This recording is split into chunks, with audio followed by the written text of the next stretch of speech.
Hello, my name is Bearhead. We're introducing a new cooking program for public television. It's called Cooking with the Colonel, meaning Colonel Doug Allard, who is a gourmet chef unknown to me for quite a few years, but he's quite good at his art, and he will be showing you how to cook deer, elk, commodities, whatever you have. He's quite good at it, and we hope you'll enjoy the program. Hi folks, welcome again to Cooking with the Colonel. Today we're going to do more in our wild game series.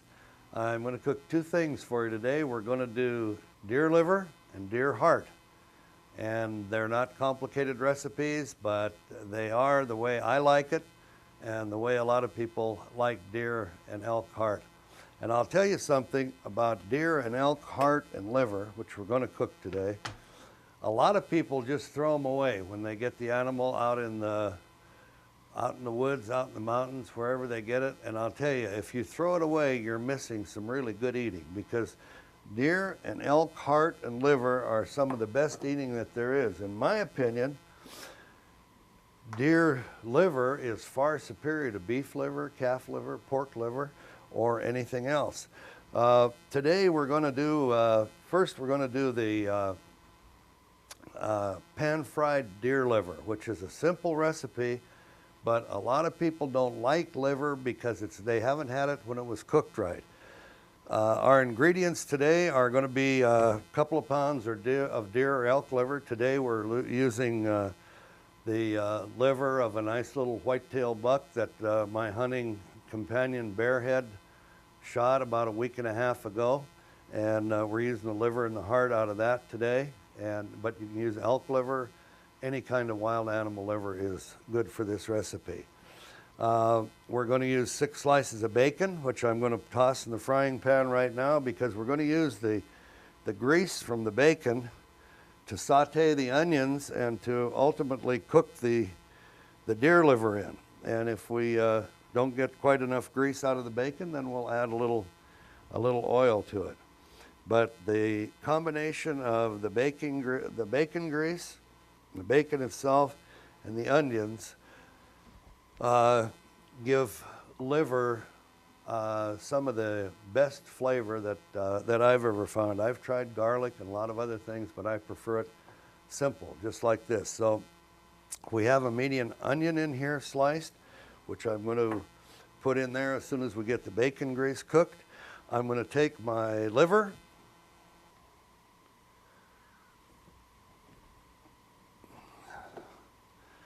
and slice it right before your very eyes, since we didn't get it done before. This is a beautiful, clean liver. When you're hunting, you'll find that I slice this about a 1/2 inch thick. If you slice it too thin, you end up having to cook it real fast and not getting much when you're through. It just doesn't amount to too much. If you cook it too thick, on the other hand, you have to nearly burn the outside to get the inside done, and burned liver doesn't taste too good. So we're going to do a couple of slices here, a little thicker than a 1/2 inch, just so that our ultimate taster will be able to tell us if he likes the thin one or if he likes the thick one better. This is about a 3-pound liver, 3.5-pound liver, and I'm going to cook about 5 slices, which would be normally enough for 4 people. But as you can see, we have left here about a piece like that. I'll stick it back over here and deal with that a little later. Now, what I'm going to do here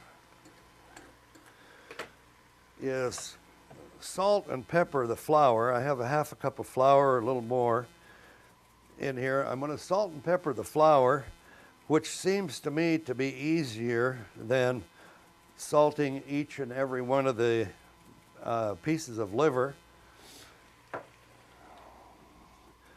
And then I'm going to take the liver, shake it a couple of pieces at a time in this plastic bowl. You can use a paper sack, plastic bowl, whatever you want. These little plastic dishes have, I put a lot of pepper in it because I like pepper. Probably ought to put a little more salt. You could use, for this operation here, you could use paper bag, tall plastic dish, nearly anything. Now, I always pat the liver kind of dry, because if you don't, you get just a hair too much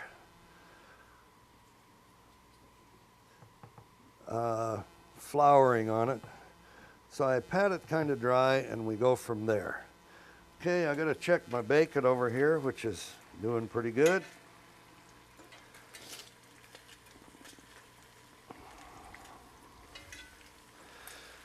My friend Bearhead is along here this morning observing what I do. He's going to be our taster. After I finish each time, he's the official taster. He's a very strong critic. He's going to taste this stuff and give me something from a 10 on down. And last time, he gave me an 8.5 for the best meal he ever had because he didn't like Swiss steak. If he does that again, we're going to have a different taster. That's not what I said. What I said was I'm not overly fond of Swiss steak, and I gave you an 8.5. It was the best Swiss steak I've eaten, but it wasn't as good as a regular fried steak or something like that. See how he is, folks? You just can't please him. But today I'm cooking a liver from a deer that he shot himself. He actually finally got a little white-tailed buck across the river here a week and a half or so ago. So I'm cooking the liver. Now, I don't know how he's going to like the liver, but if he doesn't like it, it has something to do with the way he shot it, I guess. I like liver, number one. So he can't really hardly screw it up unless he burns it or something. You know, a lot of people, I was just mentioning, throw the liver in the heart away. I think it's the best part of the deer, to tell you the truth. Heat it up. We're getting our bacon down here a little bit. It'll take a few more minutes to cook the bacon. Actually, what we're going to do, what we're doing with the bacon, we're getting some flavoring from the bacon for the liver itself, plus we're getting the bacon to put on top of the liver and onions. We're going to throw the onions in here in a minute. The bacon's not quite done yet, but will be shortly. Cook as I am. If he has a microwave oven, Cooking bacon like this, you don't have to get it real pretty. It We're getting our bacon down here a little bit. It always lays every little slice out. Take a few more minutes to cook the bacon. Actually, what we're going to do, what we're doing with the bacon, we're getting some flavoring from the bacon. We're going to, for the liver itself, plus we're getting the bacon to put on top of the liver and onions. Well, we're going to throw the onions in here. Liver, get that in a minute. The bacon's not quite done yet, but will be shortly. Shake them like that. You're cooking bacon like this. You don't have to get it real pretty. And I'm not really one that always lays every little slice out. That's so that they're perfectly even. That's about right. Okay, while we're letting that cook, we're gonna, don't want to put too many in at a time. 2 is enough. I'm not a pretty. If you put too many in, well, we're getting that done. We're gonna let you get them sticking to each other, and then they don't get that ready. They don't come out with even flouring. You'll have one side that has nothing and one side that has too much.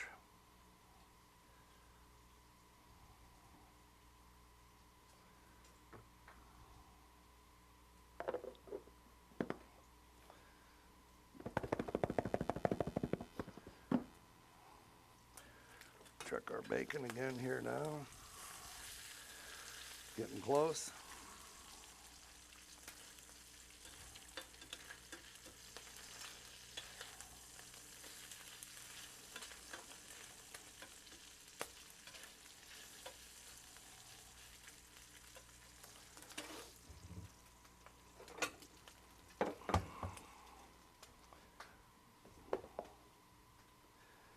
Okay, we got 6 really nice slices of white-tailed deer liver here. And in just a few minutes,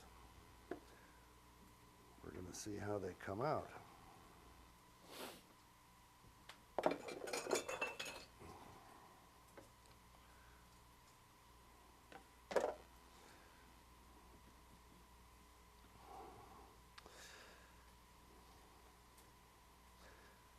I actually have Bearhead here to clean up my messes, but he refused to do it. He said he's retired and he's not going to clean up my messes, so I have to do it myself. And most chefs don't have to clean up their own messes. Somebody else does it for them. And I'm not looking for work.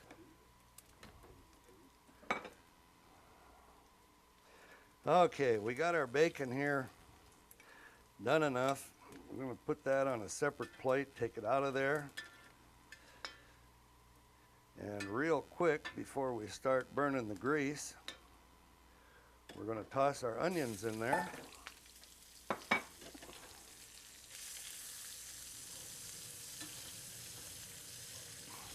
Deglaze the pan a little bit. We're going to cook our onions till they get, well, we put a lot of onions in. I don't chop them, I always slice the onions because they look nice and taste better, I think, on top of the liver. If they are still in the original onion shape and not really chopped up. So my onions are sliced, and that's the way they're going to look. Now, while we cook those onions a little bit, we're going to pour a little oil over here. This is what we're going to cook our heart in. Turn that on.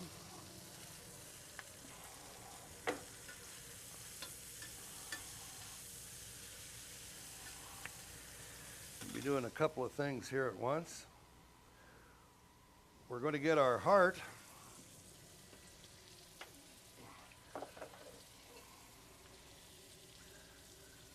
and our knife, and we're going to take the heart, we're going to start at the pointed end, cut it cross grain about 1/2 inch.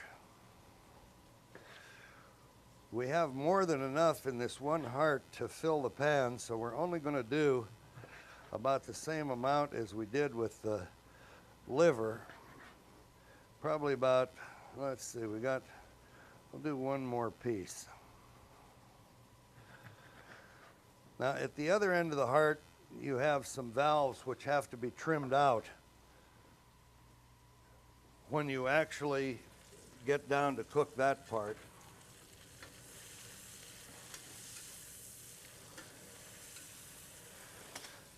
Now, I have another container here of flour.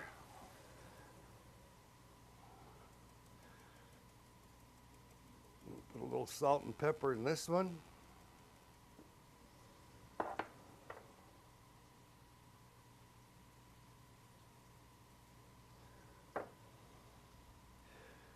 These are a little smaller pieces, so you can throw in a few more.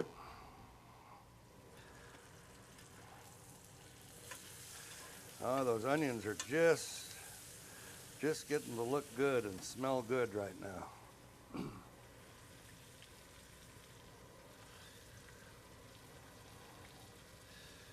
It is necessary to turn on the right burner there, Bearhead. I turned on the front burner and I'm heating up the plate with my liver instead of heating up the plate or the skillet back there.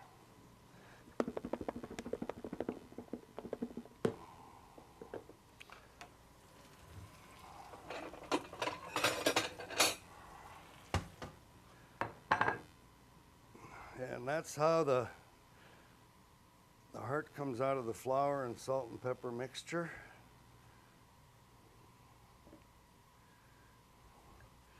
Looking pretty good.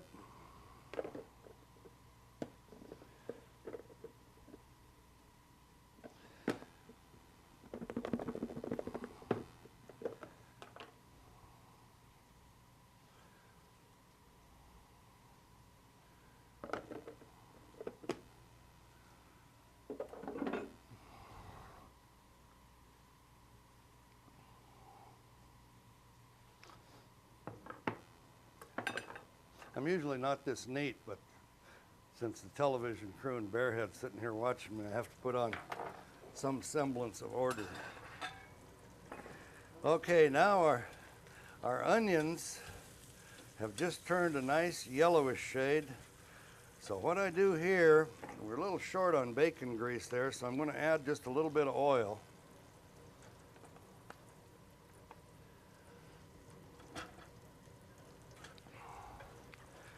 Deglaze my pan a little bit so we don't have any sticking on the bottom. I'm going to put all the onions over to one side. I'm going to take the thickest pieces of liver, put them in here first.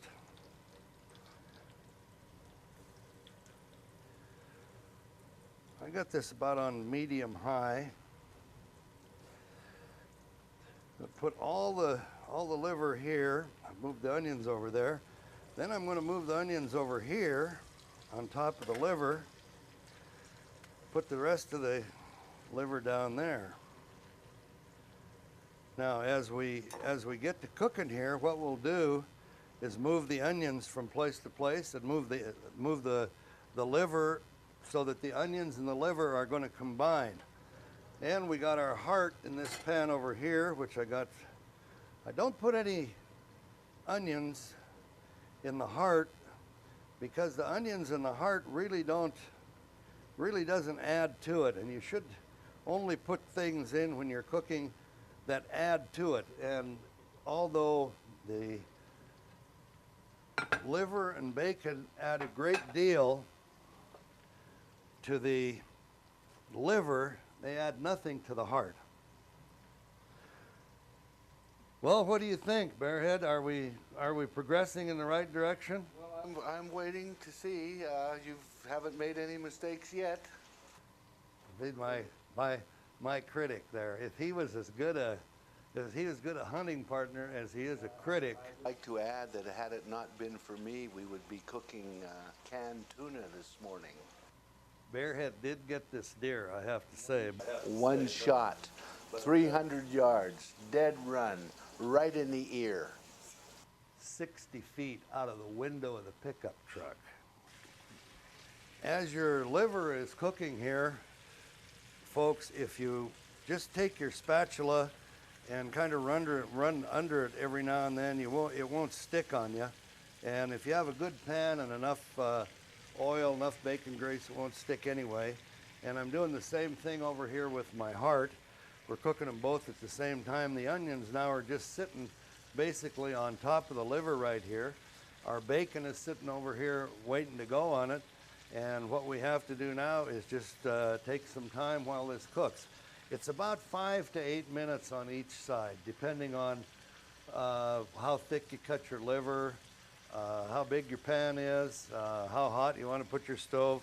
I put mine on 7, 10 is high. Sometimes I might use 8, but this particular thing I'm using 7, and because I don't want to have a chance to burn the onions. Bearhead saw out of his naked eye, he was telling me the other day, and we were saying, well, what is it? If you see it with your naked eye, how other way could you see it? Is there anything but a naked eye? And when he shot this deer, he said, I shot the deer in the head, but if it was a long ways away, I'd shoot it in the front quarters. I said, Bearhead, front shoulders. I said, Bearhead, there are no rear shoulders. You either shoot it in the shoulders or the hips. So we determined that everybody says front shoulders, and there are really no front shoulders. There's all front shoulders, no rear shoulders. In talking about the wild meat, ladies and gentlemen, you have to remember a couple of things. When you shoot a deer, gut it right away, cut its throat so that it bleeds before you gut it even. Clean it out good. Try not to stick your knife in the intestines of the deer so anything gets on the animal or on the meat. And if you do shoot it where it's got a lot of blood and other things from the intestines, immediately wash it out. When we're hunting, we always carry a couple of plastic jugs of water just for that purpose, so that we can wash our hands, so that we can clean the deer out. after you gut the deer and clean it out, we always put a stick in there to spread the ribs apart so that the air can get in there and cool it good. Because your end product, when you get right down here, is no better than you start out with the meat. And the meat's not clean, not well taken care of, you're going to end up with an end product that's not that great either. I think now I say in my recipe here to turn often. What I do with this liver, I keep looking at it, and as it gets a little red on the top, I'll turn it again. This thick piece right here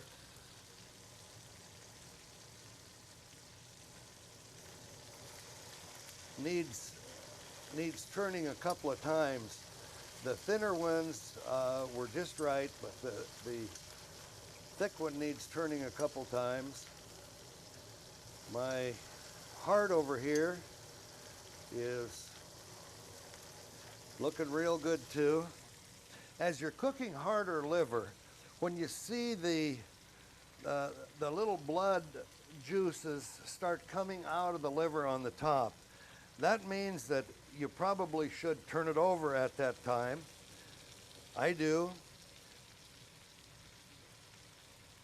Cook it on the other side, because as you serve liver to your family, they don't want to see any blood on that liver. They don't want to see rare liver. I don't want to see rare liver. The way I tell that is it's very simple. I cut into it and see how done it is. If it isn't done enough, I cook it a little bit more. You don't want to burn liver, and you don't want it overdone, but you also don't want it to be red in the middle. If you do, you're going to get a lot of complaints from people, and probably your kids won't even eat it, but I'll guarantee your kids will eat this if you don't tell them it's liver.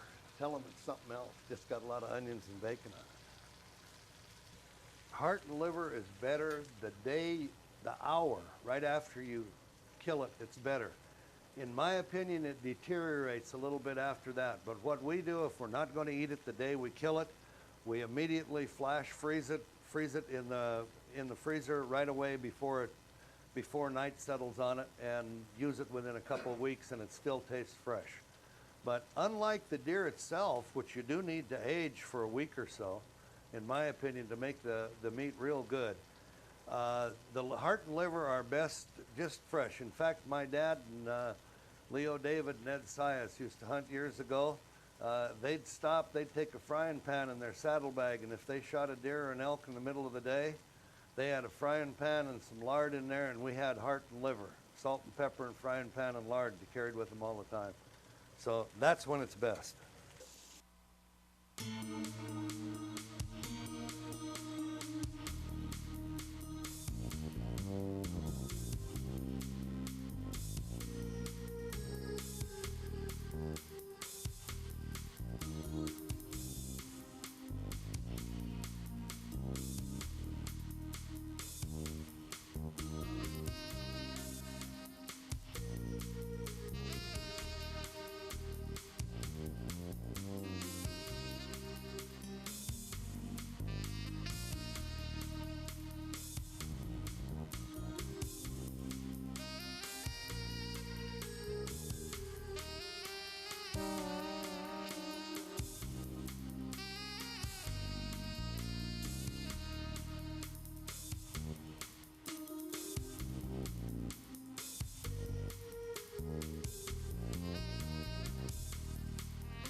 Well, I think we're about ready to give Bearhead his taste test here.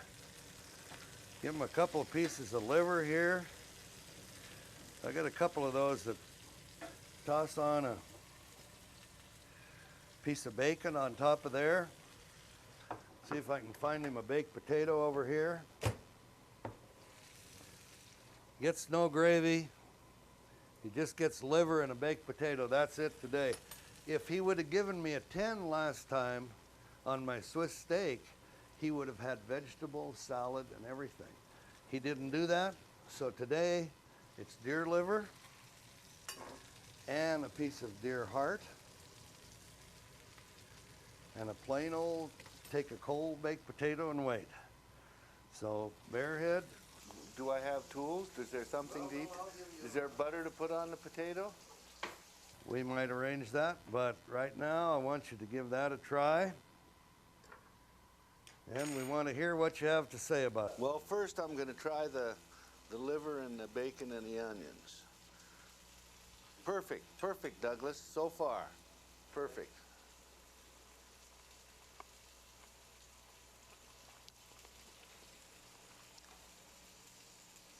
Choice. Still waiting for numbers. Choice. Starts at 10 and goes down, and it better not go down too far. At 10, an old potato with no butter, no salad. You're just No, grading the meat, not the no whole vegetable. dinner. You're just grading the meat, not the whole dinner. You're just grading the meat, not the whole dinner. I wanna hear on the meat. Well, I got a 10 for the liver. I'll give him a 10 for the liver. Hey, all right, finally.